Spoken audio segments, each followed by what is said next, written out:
যারা আজকের মাধ্যমিক বা এসএসসি সমমান পরীক্ষার ফল প্রত্যাশী ছিলেন, তারা আগে ছবিটা পিকচারটা দেখুন।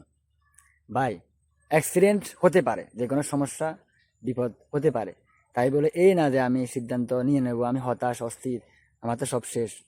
বাবা মা একটু প্রেশার চাপ দিবে, রিলেটিভ ব্যক্তিরা একটু নেগেটিভ মন্তব্য করবে, তাই অস্থির হওয়া যাবে না, মন খারাপ করা যাবে না। মাধ্যমিক ফেল করে বা মেট্রিক ফেল করার পরে অনেক, বিশেষ করে যুবক অর্থাৎ ছেলেরা লাইনচ্যুত হয়, তাদের স্বপ্ন ভ্রষ্ট হয়, তারা বিভিন্ন জায়গায় চলে যায়, কর্মজীবনে যায়। ন্যূনতম মেট্রিকটা পাস করা উচিত প্রত্যেকটা যুবকের। মেট্রিকের পরে ইন্টার খুব গুরুত্বপূর্ণ। সুতরাং অস্থির হওয়া যাবে না, নার্ভাস হওয়া যাবে না, কয়েকদিন একটু চাপ থাকবে। দেখো, এই ছবিতেই বলা আছে যে সফল ব্যক্তিরাও কিন্তু, তো ওই দিক থেকে তাকালে এটা বলা যাবে না যে আমি পড়ালেখা তাও কেন করবো। তাদেরও অন্যদিকে সংগ্রাম ছিল, তারা অন্যদিকে তাদের চেষ্টা ছিল। ঠিক সবাই কীভাবে চেষ্টা করতে হবে, চেষ্টা করলে সফলতা আসবে। ধৈর্য ধরো, আবার দাও, আবার দাও, একবার না পাইলে দেখো শতবার, এবার ফেল করছো আবার পরীক্ষা দাও, পাস একদিন করবে।